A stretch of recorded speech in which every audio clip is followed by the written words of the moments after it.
Hello, everybody, and welcome to yet another episode of AI Inside. I am one of your hosts, Jason Howell, and I'm super pumped for today's episode. This is an idea that kind of came up a couple of months ago for me, which we can talk about in a few minutes.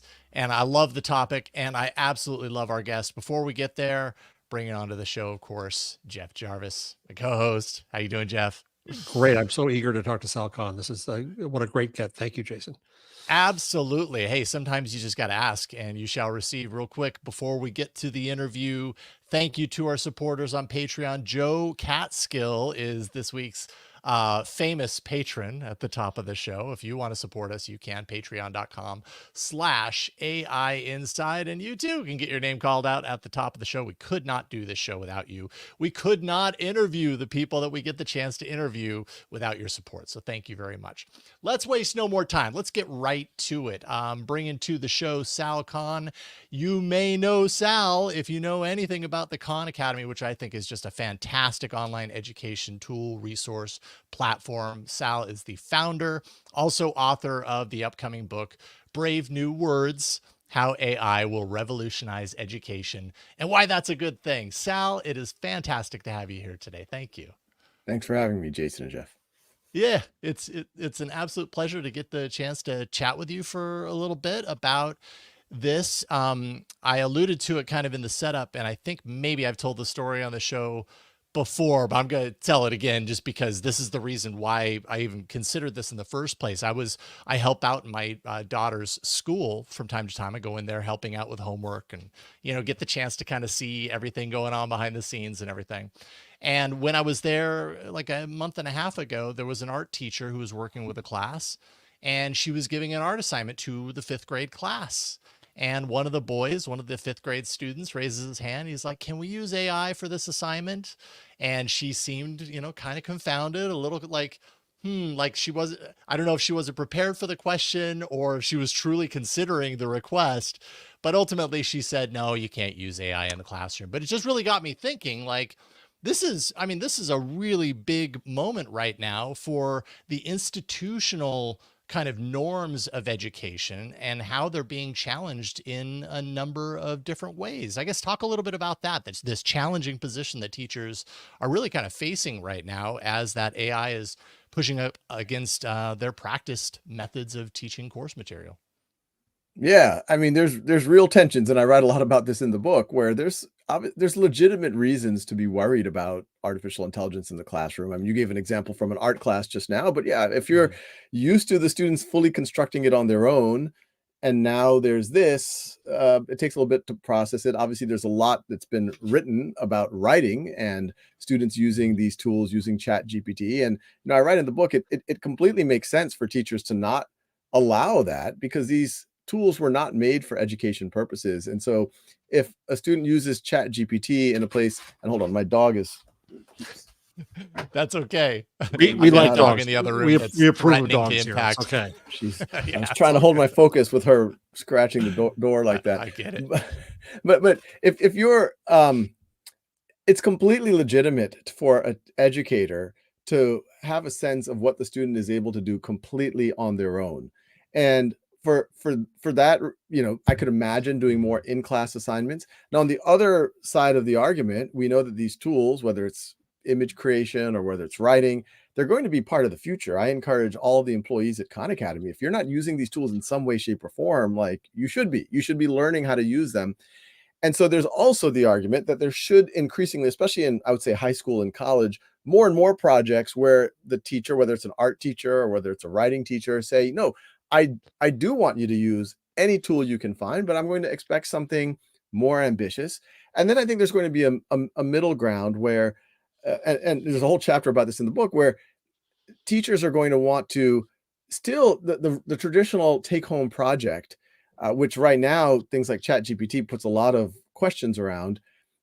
I think there's going to be, and this is what we're working on at Khan Academy, new ways to assign assignments through AIs, but through AIs and the applications that are actually built for education, so that the AI knows not to cheat. The AI can act as a coach and give you feedback as a student, but not do the writing for you. And then maybe most importantly, well, I think the most important is actually the support for the student. But then when the student submits the assignment, the teacher they no longer just get the output, they're going to get the output plus the process. So the AI can tell the teacher, hey, I worked with Jason on this for 4 hours. We had a little trouble coming up with a thesis statement, or he iterated a little bit with me on this one image, whatever it might be. And but I'm confident it's Jason's work.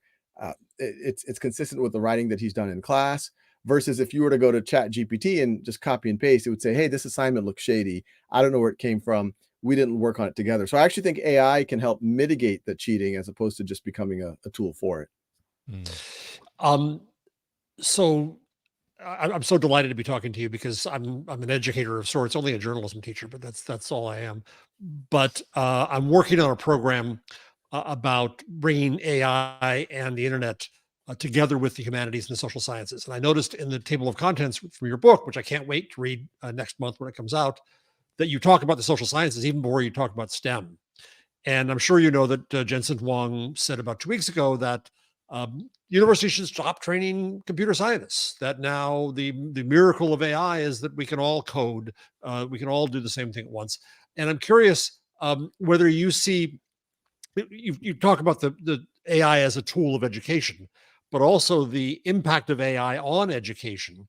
Is this the revenge of the liberal arts major? Is this, can it change how we look at the subject matter of education and higher education? I'd say yes and no. I think at the end of the day, I think it's always been a both. I think if you are a humanities major where you are learning all sorts of valuable skills, or at least practicing and displaying all sorts of valuable skills, if you want to be fully actualized, whether or not it officially says that you're an engineer on your diploma or not, it's valuable to have that type of thinking to say, okay, I have some constraints potentially in the real world. I need to design for those constraints. I need to test it. Something's wrong. How do I debug that? How do I iterate quickly on it? I think those types of skills are going to be universally valuable. Now, the place that I would take a second look, and this isn't just because of AI. This has been going on for as long as education should have been around. Early, and as many of us know, computer science as a field didn't even exist in the 60s. It was really applied math. But then if you were essentially a computer-focused applied math major in, say, the 1960s, you had to learn a lot about hardware and writing in machine language and assembly language and these very low level of abstraction. When I was a computer science major in the late 1990s, we were learning all these higher level abstractions, at least at the 1990s level of it, but we still were learning a little bit of that low level stuff. And we were, all of us in the late 90s, like, yeah, do we need I don't think we're going to program an assembly anymore, or most of us are not. And most of us haven't. It was useful, I would say, to just know at what is going on truly at like a processor level, like what is really going on. It does inform you as you're trying to optimize things later. But I think over time, things have evolved towards more and more abstraction, more and more high level programming instruction. And I think AI is just the next wave of that. But we will see how good these AIs get. Obviously, there's rumors that GPT-5 is about to come out, but I suspect this engineering thinking, and then the ability to debug, the ability to go on multiple layers of abstraction when something isn't working and really do the detective work there, that's going to be a very, very valuable skill for at least the next couple of decades. But so will the humanities. So, the ability for someone to be able to, for my own children, if they're interested, I would say, yeah, get these types of skills, whether or not it has to be in a formal engineering major, but also design skills. But you're also going to need to know how to communicate really well and, think philosophically about the world, which is changing at a breakneck speed right now. In your book, what are some of the, spoiler alert here, which I'm sure you get to toward the end, what are some of the suggestions you have for the best ways for educators to use AI in the classroom? Yeah, it's there's a bunch of use cases. I read a lot about, when I gave the TED Talk last year, I talked a lot about the tutoring use case for a student. And we've been learning a lot as we've been putting it out into real classrooms. But I think that's going to continue to be really powerful. And to your point, not just in math or math and science, I actually think large language models are better at doing this in the humanities. So I think that's going to be interesting. And on the product side, we at Khan Academy, we're doing a lot of work on making the tutor more proactive and making sure we can get the math accuracy and other accuracy there.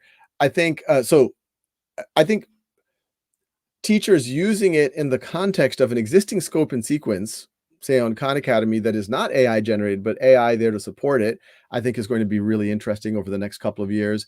I think, we're creating a whole writing coach on Khan Academy. If you asked me 3 years ago, when would Khan Academy have a writing coach? I would say maybe in 20 years. Well, it's going to happen by back to school. That's if you're not just a humanities teacher. I can imagine a science teacher asking students to do assignments that way, and then getting that a report back on not just the output of the assignment, but also on the process of the assignment. I could go. There's a whole suite of things that we're creating where now teachers can assign talking to, say, a AI simulation of a literary figure or a historical figure. So I would encourage teachers, have it support your students in traditional tutoring. Start experimenting with ways to use it in more of these avant-garde ways to engage your students in, say, a history lesson or a science lesson where they can talk to Marie Curie or design an experiment. If you're doing writing, I think by this coming back to school, for sure I could speak for us. We at Khan Academy, we're going to have tools where you can assign essays. It won't do it for the student, but it will work with the student, and you can get reports there. And then I would say, very meat and potatoes for teachers to use these tools for their own productivity, for creating lesson plans, for progress reports, for creating rubrics. We've had this, let's call it teaching assistant functionality on Khan Academy on Khanmigo since we launched it over a year ago.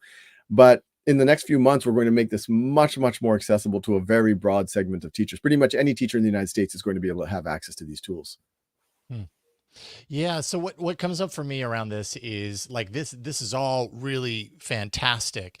But I also know that, a lot of teachers out there, they have their process, they have their approach, they know what works.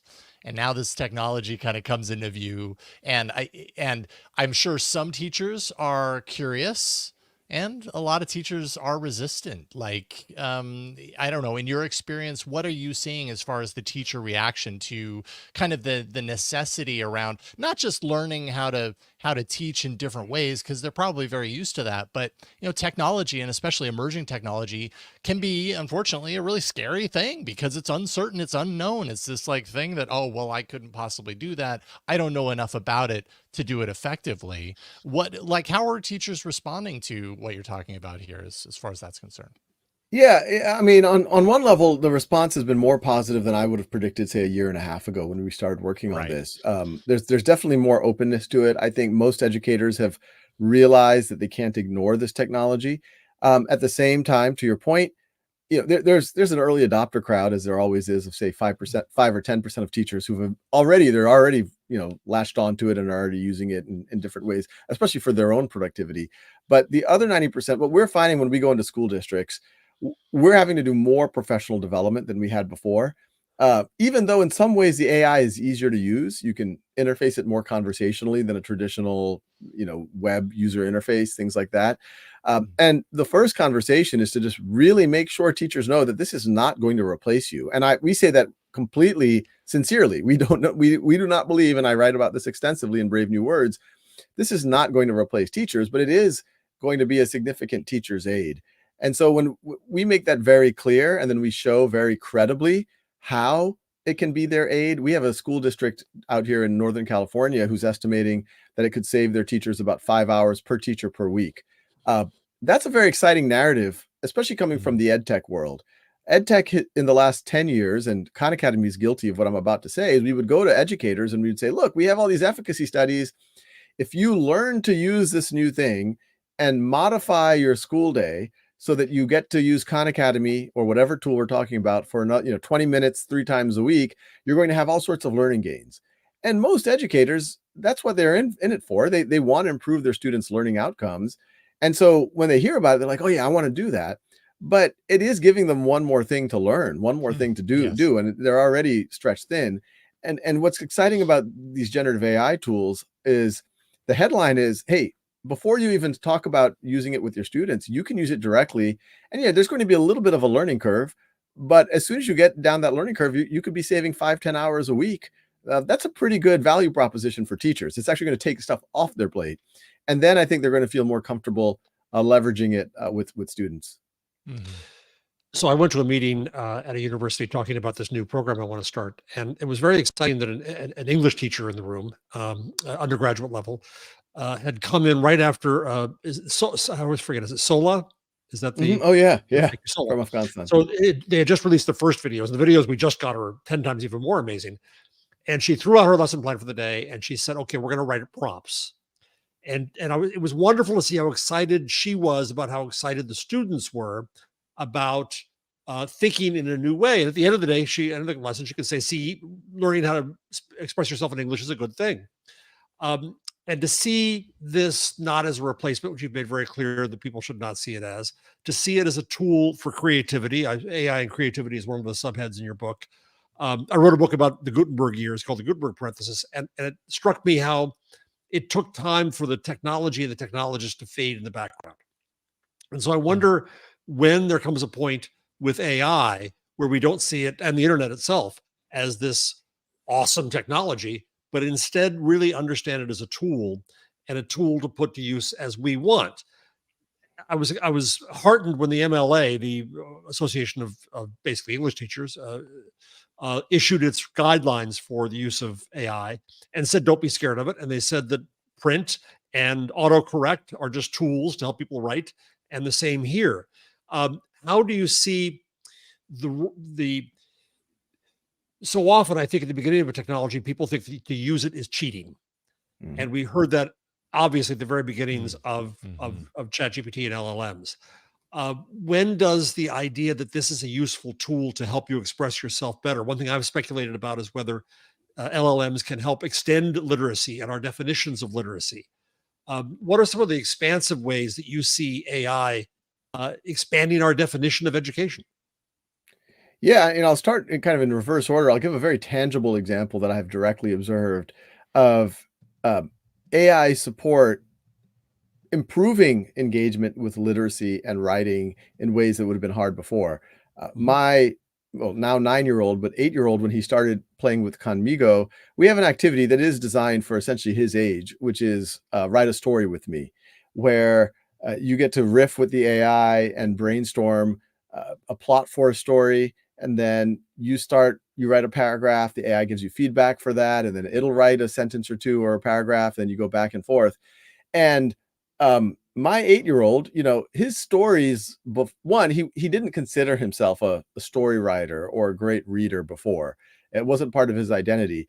And the stories that he did write weren't particularly cogent. they were, they were kind of all over the place. They didn't have a good plot line. And obviously they were written at the writing level that he could write, which wasn't, it was one of those things where as a parent, you'd read the story and you're like, good job, but it wasn't really that good of a story. We won't show this to your son. Son. Yeah, he can watch it later. But now when he's writing with Conmigo, it's a real story. And actually, it's giving him really powerful coaching on what makes a story, what makes a story arc. How do you introduce characters? And honestly, the story that he's producing is higher than his reading level, or what I thought was his reading level, higher than the level of the books that he will read on his own. And as a parent, I think that's like a great exposure, because not only is he writing his parts of the story, but the stuff that the AI is writing, he's reading those. In fact, he's reading it like an editor. He's reading it very closely. Right. And he's getting it much deeper. And there's no other way I could have gotten him to read at that level. So I think we're going to see more and more of that. At the same time, you mentioned about technologies just becoming seamless. I think that's going to happen with AI faster than actually almost any other technology that's come before it. Because at the end of the day, you can interface with it more and more the way you can interface with another human being. In fact, some of the training we've really had to do for teachers and students is just making them feel comfortable talking to the AI the way that they would talk to anyone else. They feel like they have to talk to it the way they talk to a Google search or something. We're like, no, you literally can just say what you want. So over time, right now, Conmigo is still sprinkled in kind of a traditional web interface and a traditional Khan Academy experience. But over time, the AI is going to take center stage. and it's going to bring things to you, and you're going to be able to interface with it similar to the way, obviously, Alexa and Siri, these are AIs. They're kind of the last generation of AIs. And for the most part, they don't have a visual input. Some do, but the next generation of, I think, all apps, including Khan Academy, is the way we're chatting, you're going to be able to chat with Khan Academy or Khanmigo, and then it's just going to feel very, I think, very fluid. And where you do need a UI, let's say a teacher wants to make an assignment or plan a lesson plan, it will feel very much like talking to the Starship, Enterprise computer, where you're like, hey, okay, take another stab at this paragraph that I've just highlighted, and they're like, okay, here it is. It's just going to feel very natural, like you're collaborating. So, and I don't think that's that far away. As I mentioned, some of this writing workflow tools, it's going to be out by back to school. I think in the 2 or 3 year time frame, a lot of these writing teachers, they will do more in-class writing, but even there, the AI can support, because it can give reports, narrative reports to the teacher on exactly what's going on. Then you have these workflows where the AI is supporting the student as a writing coach when they're working independently. But once again, it's giving the teachers a lot more idea, like what's going on, and even can give preliminary grading, which is going to be exciting and save teachers a lot of time. And then, this teacher that you just mentioned, they're going to realize that, hey, I can also encourage my students to do something more ambitious. You can imagine a high school teacher saying, I want you to write a novel. I want you to write the next, I want you to start something really ambitious. And your class assignment, just write a novel. Write a novel. Honestly, with these tools, that's not like too far out make of a the realm movie of possibility for a student. Or make a movie, write a Or make a screenplay, movie, and then make storyboards. the movie on it. And you're absolutely right. It's not ridiculous to say that, but at the same time, it's not going to be easy to do it. I've been dying to write a science fiction book for a long time. I have ideas, and I've actually started a couple of times saying, okay, maybe I could use AI to help me. And it's not an easy thing, especially with the tools as they are now. Like, you got to, take parts of it and put it back into the prompt and then bring it back. And you have to really coach the AI, like, no, that character development's just not there, etc. I'm sure the tools are going to get much better, but it is a really good project. Because I've tried to do it and I still haven't been able to pull it off. Yeah, that's one of the things that I've noticed about my own use of AI that really taps into what you're talking about here, and potentially developing skills in the students that use them, is that it's easy to look at these systems and think, well, I'm cheating, I'm putting in words and it's creating this thing.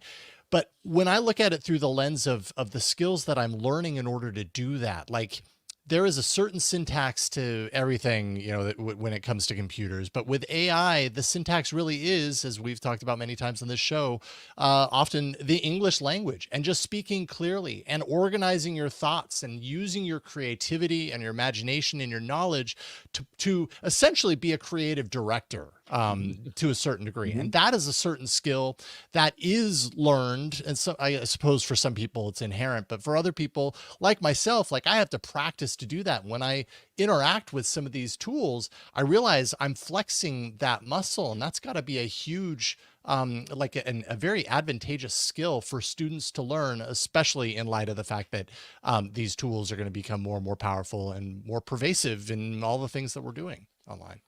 100% agree. I mean, I think this is something that, those of us who've had the privilege of within an organization, either leading an organization or being at a senior level, we have to play that. That's essentially most of our job, is playing that creative director role, being able to put the pieces in place, being able to correct if something is not working the way that it should be working, and sometimes making hard calls on all of that.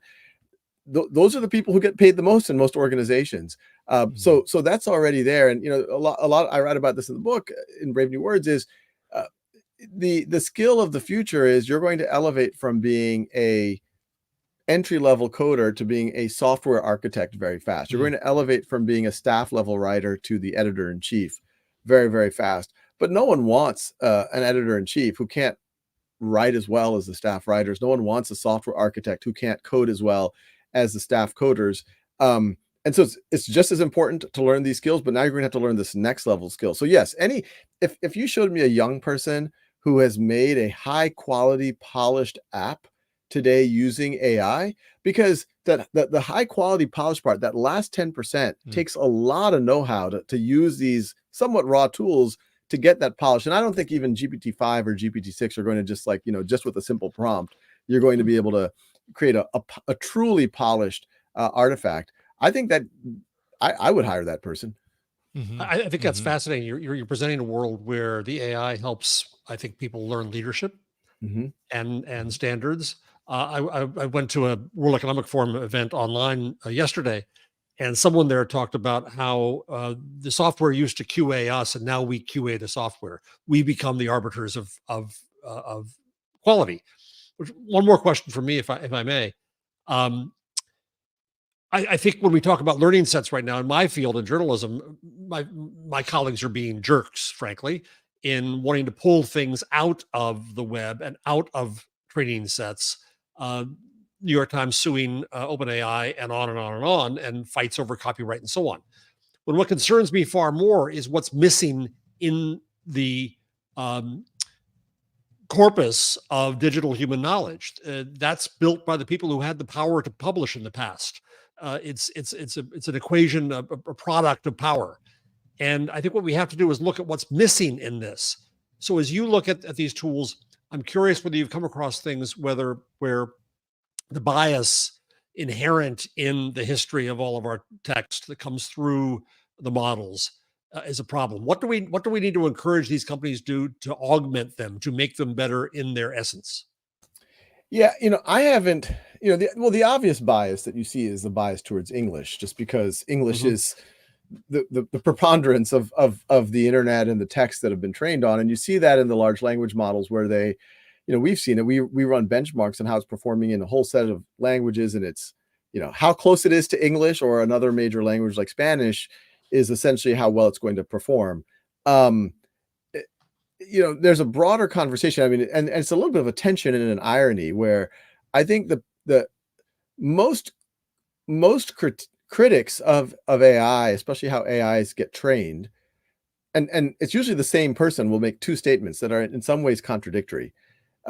They will say, "Hey, this thing has scraped the internet, it's trained on the internet, so it's kind of extractive. It's taking advantage of things that have been written already." But then they'll also say, "Oh, but it's not representative. It doesn't have Mhm. a diverse input set."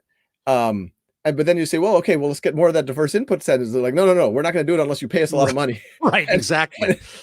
and and those two statements are in tension with each other. If you really want it to be better at at representing certain points of view or certain cultures or dialects, you have to make that available to the AIs to train on it. Um, so I haven't personally observed, I know that the people who make these frontier models, OpenAI, Anthropic, Google, Microsoft, they are, as you can imagine, Gemini Ultra had that snafu a couple of weeks ago around some of their image generation. You can imagine they try to really stress test and red team these things to make sure that there's no apparent bias in it. It's hard to be completely bias free, and I would argue, and I write about this in the book, you actually don't want to be bias free. There's positive biases you Yes, want. yes. Um, you just don't want biases that correlate with things that aren't consistent with our values. Um, Mm. so I make the argument in the book that I actually think, there's a lot of sensitivity about even using AI for things like assessment or for screening resumes, and it's legitimate to be thoughtful about that. But I will also say that you shouldn't compare it to perfection. You should compare it to the status quo. And what's the status quo? It's very biased human beings sifting through hundreds of resumes, spending 4 seconds a pop on it. And I'm sure if you audit it, yeah, there's going to be a huge correlation with things that you don't want it to be correlative with. And with an AI, you can run 500 test cases on it that are essentially the same resume, but different names, different, genders, different ethnicities, and see if there's a statistical difference in whether it gives a thumbs up or thumbs down to interview that person. So I actually think there's a higher degree of auditability in an AI world than in the humans being the arbiters. That's great. Thank you. Yeah, absolutely fascinating. Sal, I know we're running up against the time that we have you for. I really want to thank you for taking Yes. time to talk with us today about this topic. I'm thrilled because when I had the idea a few months ago, I was like, man, that would be an awesome conversation. It absolutely has. You are absolutely the best person to bring on for this. Sal, of course, founder of Khan Academy, author of the upcoming book, which we mentioned a few times, is not out yet, but Brave New Words, How AI Will Revolutionize Education and Why That's a Good Thing. Looks like the release date May 14th. Is that right? That's right. 2024. Excellent. Well, Thank you so very much, congratulations. Sal. It's great. Thanks, Yeah, Jason. Thanks, Jeff. indeed. What a pleasure. And we'll talk with you soon. Best of luck. Thank you. Bye, Sal. All right. Uh, excellent stuff. Like I've got Good going, goosebumps. Yeah, I've got goosebumps I because really that was so appreciate Sal, fascinating. supporting our new little podcast here, and Yes. and I'm very, very grateful.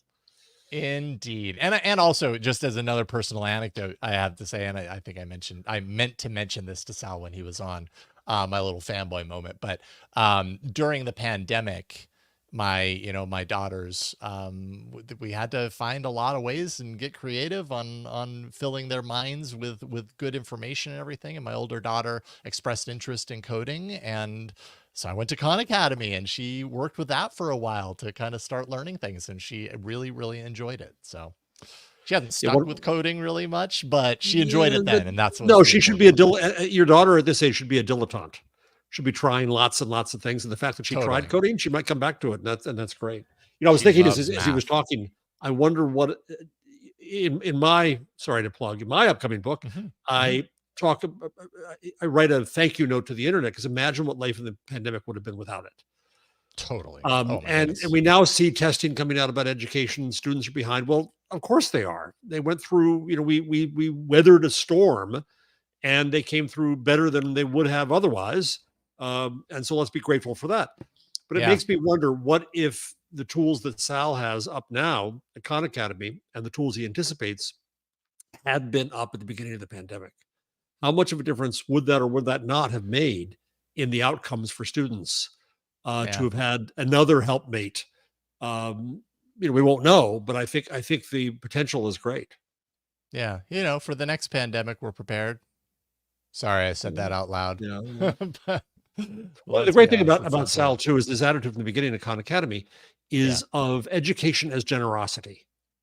And I think that's just Yes, so totally agree. much the ethic of what he has always done and proven Absolutely. in what he does. Is education is interesting and fun and possible, and we share it, and to use technology, the internet, and now AI to do that is just wonderful to watch. So Yeah. great get my Yeah. partner, my friend, to get Sal And on. I'm just honored we got to talk to him.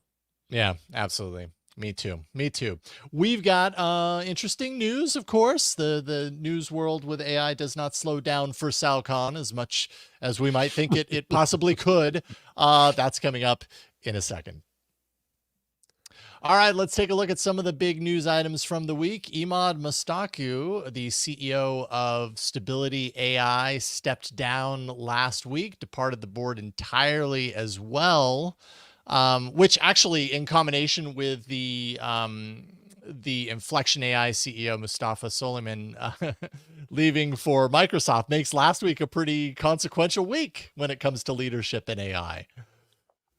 Yeah, and I Pretty hadn't big deal. followed his career very much. The stories after the fact were that Mm. people were leaving. It was difficult management. I think that's often a case of geniuses who take charge of these companies may be good at being a genius, but not at managing.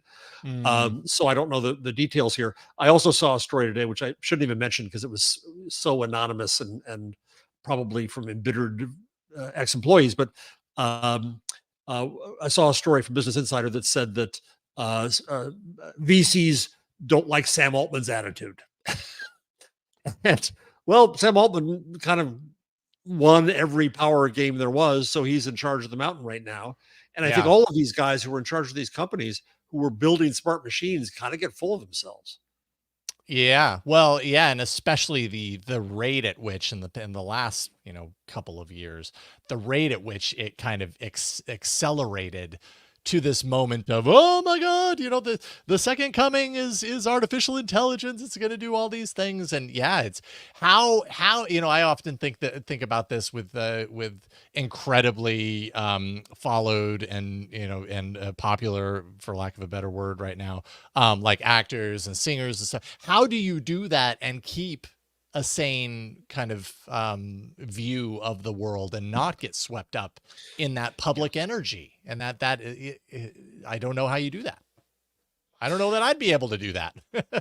I think that's true. I think some have. I mean, I think Some have, for sure. I like to think that Matt Mullenweg, who now serves 35% of all the web, has managed to keep his head about him.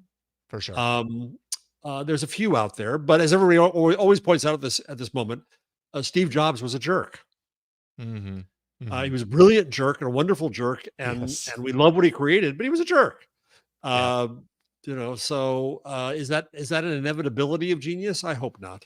No, I don't think it is. I don't think it is. But I could see how that force can be very influential on someone. But as far as Mostaque is concerned, he said the concentration of power in AI is bad for us all. I decided to step down to fix this at Stability and elsewhere. He also tweeted, not going to beat centralized AI with more centralized AI. So definitely really kind of pounding the kind of open source aspects of the future of AI in this move. Yeah, there was a story I came across before we went on the air. Then I've lost it now because I looked at something else on my phone, so I won't find it out. But an That's effort all to it start, takes. an effort to start a coalition of some who want to assure that there is a counterweight to the power of these huge companies. And I think that after we talked last week about NVIDIA and the scale at which some of these companies will operate, means that we've got to be very direct and purposeful in trying to counteract that from the open source world. I think that's going to be vital. Well, this next story kind of follows a little bit of that pathway here. The United Nations General Assembly last Thursday unanimously adopted a global resolution on AI, a non-binding agreement over 120 nations, quote, to govern artificial intelligence rather than let it govern us. But that contrasts with what Sal was just saying. Where the point of this is that we are now governing the machine more because it will speak our language. We are in a position of governing it more, and I think we've got to recognize that agency that we have and demand it. Yeah, and I think another thing that's interesting about this, as with a lot of kind of the regulation efforts, building up around AI, is that often they say a lot, but they don't seem to set out a whole lot of action. Like it's like everybody's got to get their PR moment of like, oh, well, we're doing something, and what we're doing is we're talking about it. And I'm going to jump into the next story because I think I'm going to mix it in here with a mix master. Is the Benedict Evans, who I often quote, who I think is a brilliant analyst, he stands back and abstracts moments like this and says, does it really make sense to regulate AI? It would be as if in the early days of electricity saying, we've got to regulate electricity. Well, yes, to an extent that happened at the electricity level, but everything that good and bad that could occur with it happened at different layers, at the machines where it was used. And we come back to this, I come back to this all the time on the show, is at the technology, at the application, or at the user. And it's fine. I think the UN resolution is okay. The EU AI legislation is okay. But I think you're right, Jason. I'm not sure what it's actually going to do. Yeah, what is the direct impact? Also, you mentioned the Benedict Evans piece, and reading through that, I appreciated his comparison near the end of the article. He compares it to the auto industry. That's what I was looking for. Yes. Yeah, yes, we regulate different aspects of the auto industry, but that it isn't one single government department touching on all aspects of all regulation about it. because it's more complicated. It's more complex than that. It's a kind of a blunt tool, I suppose. And yet a lot of what we're seeing around AI is that it's, one group afraid of all things, therefore, attempting to use the blunt tool.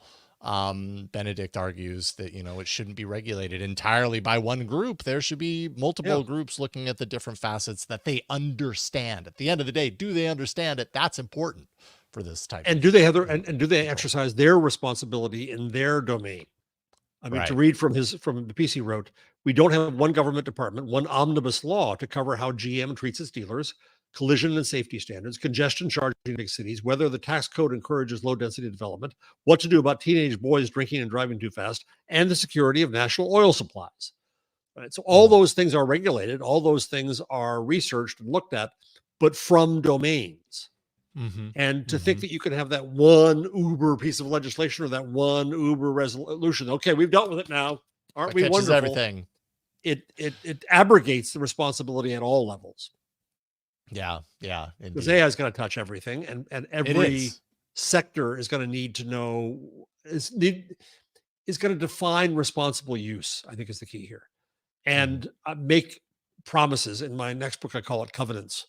A mutual obligation. This is what you can expect from me. This is what you hold me to account for as a technology maker, as an application maker, as a user, as a citizen, as a government, as researchers. We all need to be involved in this. Yeah, 100%.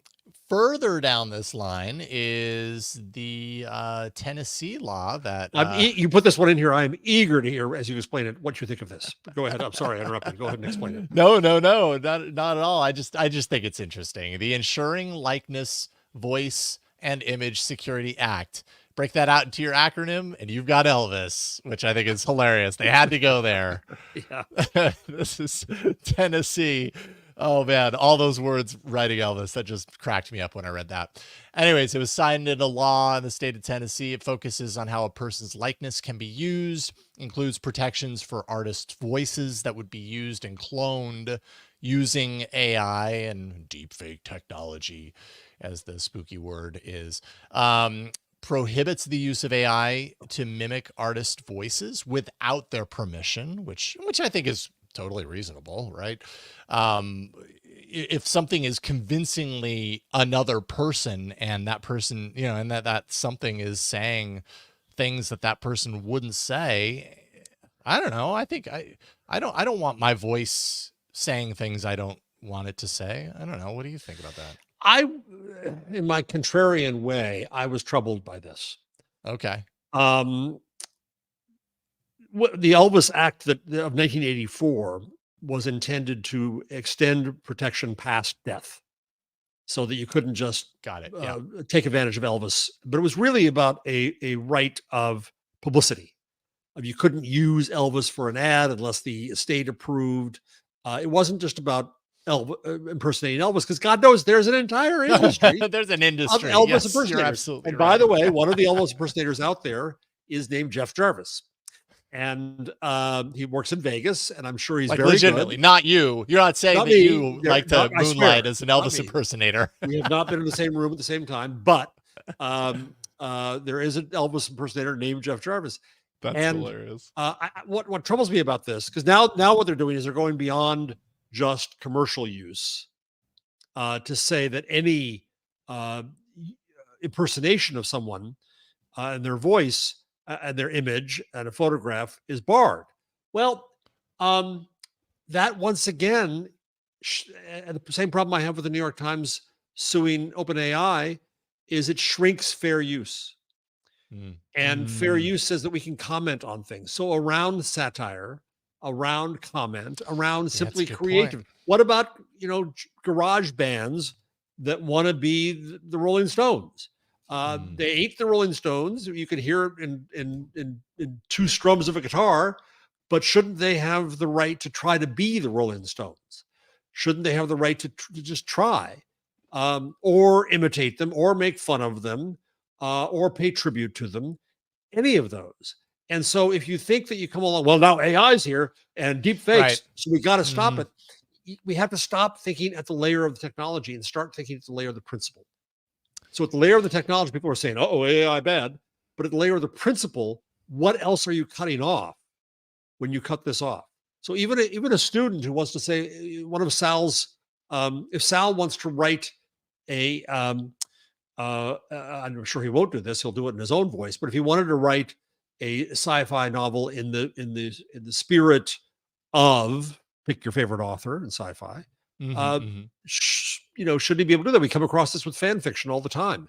You're using characters that were created by somebody else. So I do not want to see, and I have, and please don't tell me whether, I have not looked at him in years, but there's an impersonator of me on Twitter who's not funny and I can't stand him and I don't look at him, and he was using my name in a way that confused people.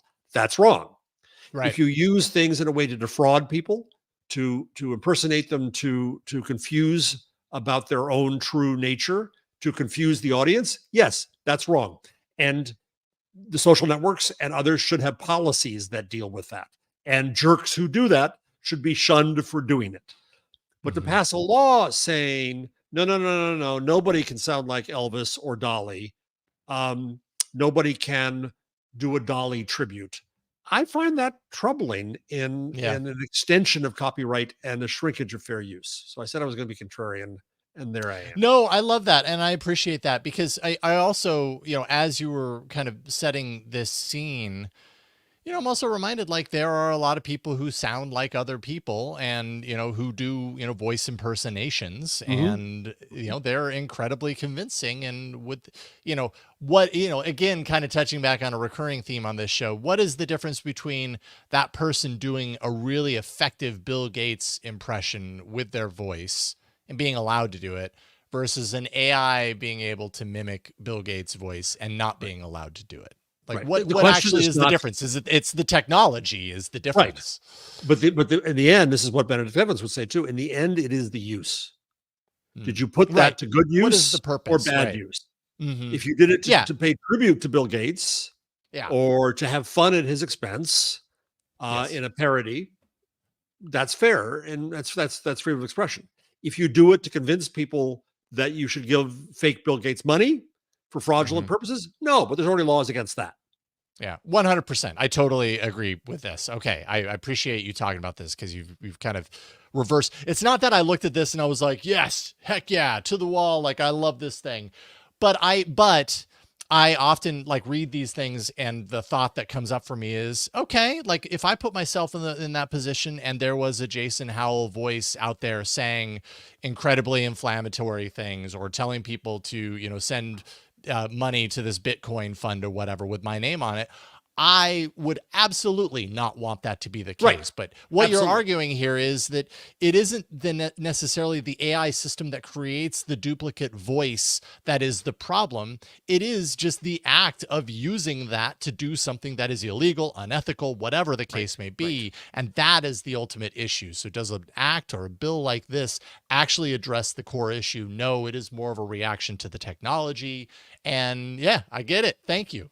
Yep. Principle and behavior over technology and regulation. Yeah. Well, we solved that. I appreciate that. Whew. Okay. There we go. This next story. Oh, by the way, just so you know, just so everybody knows, if you're watching the video version on the YouTube channel, Yellow Gold Studios, there is your alter ego, Jeff Jarvis, the Elvis impersonator. As far as I can tell, it's not you, but there's a lot of sideburn going on. Does it say how much it costs? Yeah, 150 per event. 150 per event starting. Oh, Jeff, you could get more than that. You look just like him. There you go. I'm so happy I was able to find that. I was like, it's got to be out there. It's got to be out there.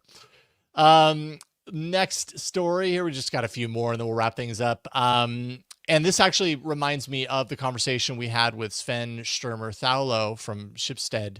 We've gotten better at saying that. Yes. It comes off the tongue now. Yes, indeed. Yeah, me too. About how they were how Schibsted was creating a utility out of the journalism that they had produced, and really kind of leaning into that. Financial Times is putting its archive to work with an AI chatbot that allows subscribers to chat with the Ask a FT. It's called Ask FT chatbot about the topics, the events, the coverage that exists within the Financial Times corpus of data. It's powered behind the scenes by Claude. It reaches into those archives that they have, summarizes what it finds. So it gives you an ability as a Financial Times super fan to interact with their knowledge base and their information. And, you know, again, asterisk, it's not 100%, you know, so you do have to check your information. They even call that out, I think, in this Verge article that I'm showing on the video version, but it is beta for now. Only a few hundred of its FT professional tier members have access, but I think later in the year, eventually more people are going to get access. Yeah, I agree. I think this fits the open-minded attitude that we saw from Shipstead and Sven. Yeah. And it's using the AI to create another interface for users against this wealth of information they have. It's another service to their subscribers, which is all smart. But if every newspaper had one of these, we're kind of in the same boat where we are now, where everybody has their site and everybody has their paywall. Yeah. And what we're going to want is agents to say, you know, answer me this question about the Donald J. Trump public offering this week. And I've got a weird question about it, and go find the policy experts who can explain this or that. Well, I'm going to want my agent to go query multiple databases sources or multiple chatbots to see who has the best answers. And I'm not going to subscribe to 100 chatbots. So, and I understand, again, there's a business model necessity here, as the FT wants to get paid for the FT's stuff. Stipulated, Your Honor. But we're going to have to figure out the reverse way, is that the FT can also create an API to its chatbot, so it can be called on by some higher level general interest chatbot or agents. And we've got to figure out that business model. It's a little early to do that. But I think if we think everything's behind if we go to AI destinations, we're not learning, I think, from the experience of the last few years. One story that has nothing to do with AI whatsoever that I just saw this week is The Forward, which is the Jewish publication in New York. It used to be in Yiddish, obviously now in English, also used to be in print, now online. They had a paywall up. They took it down, and their revenue went up 37%. Because people wanted it to be free. Time Magazine took down its paywall because it wasn't working. I think the paywallization of everything has hit its limit when it comes to content. Now we're replicating that with AI. Even worse, where the publishers are saying, you can't do myself unless you pay me millions of dollars to license it, as we discussed with Sal. And I get the reflex, but it's not going to get us very far. And once again, I will ask, why can't we be more like Norway?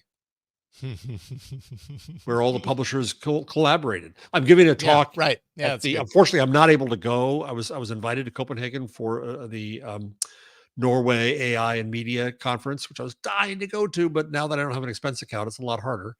So I'm going to give them a talk, and inspired by our show, the title of my talk is, "Why can't we be more like Norway?" Like Norway, if I could be like Norway. Yeah, interesting stuff. Finally, I'm really happy that you put in the link of the Sora kind of video examples, but this I had come across kind of a small post on The Verge just saying that sources are pointing to the fact that OpenAI is actively pitching its Sora video generation technology to Hollywood, unsurprisingly, of course, meeting with studios, talent agencies, media executives in LA this week, according to sources to Bloomberg. And some A-list directors and actors already have been granted access. Public release, of course, is expected this year. But we'll see that when we see that. But you ended up posting a link to an OpenAI post that has a number of videos that kind of act as little, like one of these is like a short film called Short Film by Shy Kids. You aren't going to hear audio on this because I don't have it shared appropriately. But, you know, it's all of these examples of people and companies and creative, you know, agencies taking the video capabilities of Sora and piecing together really cohesive creative works. And what I think is really fascinating about this, right now I'm showing this like balloon head person kind of, and all the challenges in life. That's one of the examples, called Shy Kids Airhead.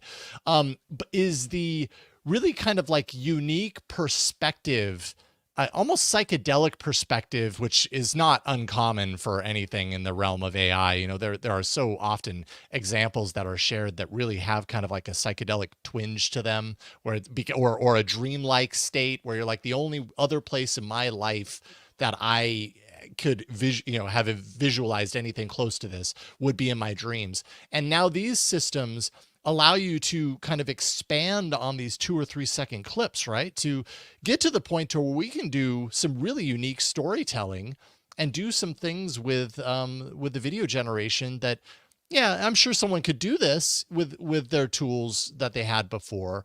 But I think these tools are going to kind of fuel a whole new art style and a whole new approach to storytelling that can be a complement to the many other ways of storytelling in visual form we already have. It's just kind of a new style, a new approach, and I'm excited to see where it goes based on some of these videos that you shared.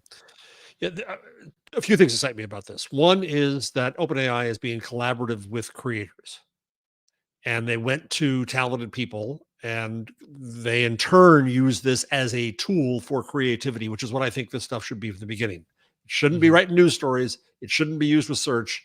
It should be used for creativity, and it's pretty amazing what they came out with. So the airhead story is a person whose head is a balloon. Um, and I don't know what I don't know is how this was made. What were the prompts? Did they use any specified real video? Because it's very, very lifelike, except for having a balloon for a head. The way that a bicycle looks going through, or people look on a subway. Is this made up or not? I don't know. Yeah, I'd love to see under the hood here. But what it says is, imagine once again these tools first in the hands of a movie studio. Okay, fine, and they'll make money from that. Fine. But imagine these tools in the hands of your kids and Sal Khan's kids when they want to create something. And it's going to be amazing. One of the jokes in the airhead thing is that he's walking through a store with cacti, and that's scary for a guy whose head is a balloon, right? Well, if a kid imagines that as a joke, and now they can visualize it and share that in a high quality way, that's pretty amazing. That's pretty wonderful, I think. And yet, should they, we can make the same arguments. Should they still learn to spell? Should they still learn to diagram sentences? Should they still learn to draw? Okay. And as Sal said, it helped him to do a little bit of assembler language. Okay. But what these tools can do with creativity and how it can bring out the creativity of so many more people to say what they want to say. Machine isn't talking, they are. So that's exciting. But I can't wait to hear more about how these were done. And I worry, of course, at the beginning, this is extremely expensive processing. It's not going to be in the hands of everybody at first. It's going to be, as happens, in the hands of Steven Spielberg and people who have tons of money. But I hope sooner than later, the open source world mimics this and brings this power to every school kid there is, because it's amazing. It really is. Yeah. What a powerful tool set to put image and motion, imagery and all that to creativity. And, there's also, I'm sure, a certain layer of unexpected outcome, that can spawn other types of creativity when you're using these tools and when you're as imaginative as a kid is. And getting access to this stuff, just as long as it's a safe environment safe enough so that a kid isn't presented with something truly awful on the other side. I think these tools could be incredible for, and I would love to see my kids, create some really unique stuff with this. And you know what? They probably will in the coming years. Somebody I hope we're going to get on the show coming up is Lev Manovich from City University of New York, the Graduate Center there. And he has one book out about AI aesthetics, and he's collaborating on another one. And I think it's exciting because it's happening right before his eyes. It's just changing week by week. So we'll see what comes next. Have to reach out to him and see if he wants to join Sal in the ranks of And by the folks in way, AI. that's the great thing about Sal coming on too, is we can say now, well, we had Sal Khan on. Oh, well, Totally. okay, then I'll be on. You know, it's great. So that No. his generosity and his time and being able to brag about having him on. Absolutely. Yeah, no, super grateful to So go buy be his able to book. Yes, indeed. Go buy his book. Again, the title is Brave New Words: How AI Will Revolutionize Education, and why that's a good thing. It's not out yet, of course, but I think you could probably go to Amazon and do a pre-order, or go wherever and do a pre-order. Which all authors like. Yes, yes, indeed. Get that pre-order in. Once again, thank you to Sal Khan for spending a little bit of time with us talking about AI and education. So happy about that. What do you want to plug, Jeff? What do you want to send people? Just my usual GutenbergParenthesis.com, where there are discount codes to the Gutenberg Parenthesis and my other book magazine. Excellent. GutenbergParenthesis.com. Jeff, what a pleasure. Thank you so much for being here today. Thank you, partner. Really appreciate it. Always. And then if you want to find kind of what we're up to here with this show, you can go to aiinside.show. That is the webpage for all things AI Inside. There you go. You can also support us on Patreon, patreon.com/AI Inside Show. At a certain tier, the super AI level, you get things like hangs. Today's post-show kind of post-production of this episode. I figured, hey, you know what? I'm going to open a Discord stream, and anyone who wants to see how I do post-production of this show can join, and we can kind of talk about it. So that's offered. I did an exclusive video earlier, like last week, about ideogram.ai, one of my favorite AI generation sites, and how you can use it to kind of iterate ideas for logos and stuff. All this stuff exclusive to patrons at patreon.com/AI Inside Show. That could be you. If you want to join us there, we would love to see you there. As for me, you can find me at yellowgoldstudios.com. That's where I'm doing a lot of reviews. Of course, the video version of AI Inside hits Yellow Gold Studios channel on YouTube, which is what you're seeing here. But I've got other stuff like my recent review of the OnePlus Watch 2 that just went up yesterday, and pretty proud of it. So go there, check that out, and thank you so much for watching and listening to this episode of AI Inside. We really do appreciate all of you for your support. We'll see you next time on AI Inside. Bye, everybody.